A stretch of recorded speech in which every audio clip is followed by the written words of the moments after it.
अस्सलाम वालेकुम। मैं मोहम्मद सजाद हुसैन वेलकम करता हूं अपने यूट्यूब चैनल एग्री वर्ल्ड पर।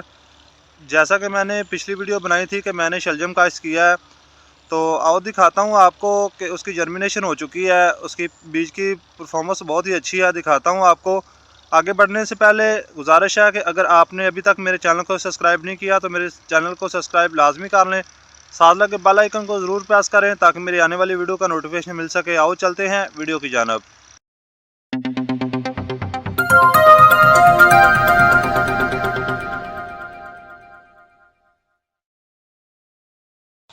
ये आप देखिए, मैंने जो शलजम काश्त किया है अल्हम्दुलिल्लाह इसकी जर्मिनेशन हो चुकी है। तो आपको दूर से ट्रैक्टर चलता हुआ नज़र आ रहा है। आज फिर हम गाजर काश्त कर रहे हैं। ये मेरे वाला साहब हैं, वो खेले निकाल रहे हैं।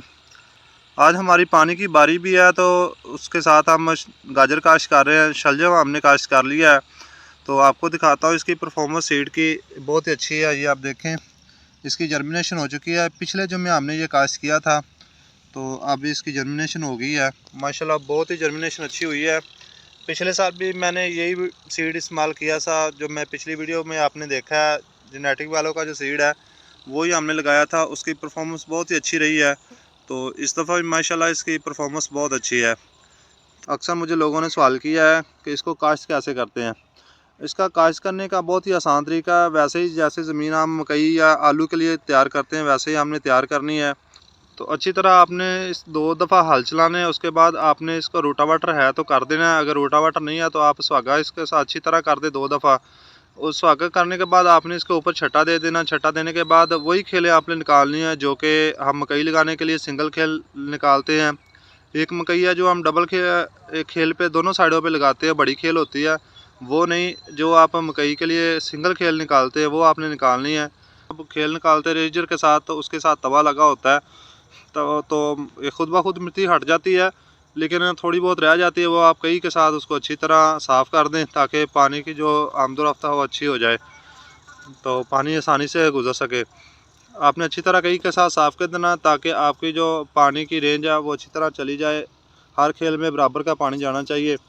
तो पानी की रेंज की बात करते हैं तो आपको नज़र आ रहा है कि आपने यहाँ तक आपने इसको पानी देना है, तो इसकी रेंज ऊपर चली जाएगी। ऊपर आपकी मिट्टी खुश्क रहे, जो आपने परेशान नहीं होना कि हमारा सीड जर्मिनेशन नहीं करेगा। बिल्कुल आपका सीड जर्मिनेशन करेगा। कि देख सकते हैं रेंज इसकी ऊपर ही थी, लेकिन इसमें भी जर्मिनेशन हो रही है। अभी तक काफ़ी सारे निकल चुके हैं सीड इसका, लेकिन अभी भी कुछ हैं जो इस दफ़ा पानी लगाएंगे तो पूरा ही जर्मिनेशन हो जाएगा। ये ऐसे आपने बहुत ही आसान तरीका, जैसे हम दूसरी फसल काश्त करते हैं ऐसे ही ये खेलियों पे काश्त होता है। एक और इसका तरीका है, उसको कहते हैं कि कोर तरीके से काश्त किया हुआ। कोर वो होता है कि आपने अच्छी तरह ज़मीन को रौनी कर लेना। रौनी करने के बाद आपने उसमें हल चला के 2 दफ़ा हल चला के फिर सुहागा करके, जब आपने सुहागा करना नीचे आपने उसका छट्टा दे देना, फिर ऊपर से सुहागा कर देना है। तो वो आपके पानी के बगैर भी जर्मिनेशन कर जाएंगे। वो ऐसे है कि जैसे हम मकई काश्त करते हैं जानवरों के चारे के लिए, इतना वतर होना चाहिए ताकि उसका जो सीड है उसको नमी पहुंच सके और उसके जर्मिनेशन हो जाए। तो इस तरह भी काश्त की, तो इसके 2 तरीके हैं काश्त करने के। एक तो ये अपने खेलियों पे जो काश्त हुआ ये देख लिया, एक जो हम रौनी करके उसको सुहागे के नीचे काश्त करते हैं, एक वो तरीका है। दोनों ही बेस्ट हैं। अगर यह इस तरह आप काश्त करेंगे तो आपकी जो गंदम है वो आ जाएगी। लेकिन दूसरा जो हम दूसरे तरीके से काश्त करते हैं उसमें गंदम आने के बहुत कम चांस होते हैं। अगर बारिश हो जाए बीच में तो वो ज़मीन जल्दी खाली नहीं होती, वतर नहीं आती, तो इस तरह गंदम लेट हो जाती है। इस खेलियों पे काश्त किया हुआ जो शलजम है, इसमें आप पानी भी लगा सकते हैं और खाद भी डाल सकते हैं। तो खाद का इसका तरीका ये है कि जब आपने काश्त करने, अगर आप फोर्ड करते हैं इसको नीचे, आप आधी बोरी DAP डाल दें। तो अगर आपके पास इतना इनकम नहीं है, इतना सोर्सेस नहीं है कि आप इसमें खाद डाल सकें, तो आप इसमें वैसे ही काश्त कर दें। इसके ऊपर जब ये निकल आएंगे 2 पानी लगाने के बाद, जब तीसरा पानी आपने लगाना है तो उस वक्त आपने इस पर खाद डाल देनी है। नाइट्रोफास डाल लें, DAP डाल लें, या इसमें आप यूरिया डाल सकते हैं। आधी बोरी यूरिया डालनी है, आधी बोरी ही नाइट्रो डालनी है। अगर डालनी है तो ये तैयार हो जाते हैं। स्प्रे का ख़र्चा उसका ये है कि इसमें थोड़ा सा मछली का अटैक होता है। मैंने पिछली वीडियो में बताया था कि अगर मछली का हमला हुआ तो मैं वीडियो ज़रूर बनाऊंगा। ये आप देख सकते हैं, इसका जो पत्ता है ये आप देखें, इस पे अभी मच्छी का अटैक नहीं हुआ। आपको इधर सुराख नज़र आएंगे, ये पत्ता कटा हुआ नज़र आएगा या ये पत्ता इस तरह मुड़ा हुआ नीचे टूटा हुआ नज़र आएगा।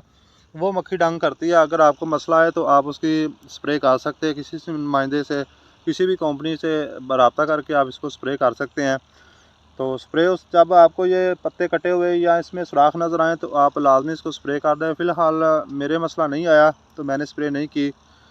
तो अगर आपकी ज़मीन में घास जड़ी बूटियों का उगाव बहुत ज़्यादा होता है तो आप जब इसको पानी देने से 24 घंटे बाद पेंडिमेथ्रिन की आप स्प्रे कर दें, ताकि इसमें जो जड़ी बूटियाँ गंद वगैरह वो ना जर्मिनेशन करे। अगर आपको अपनी ज़मीन के बारे में पता है कि उसमें जड़ी बूटियाँ ज़्यादा उगती हैं तो आप स्प्रे लाजमी कर दें।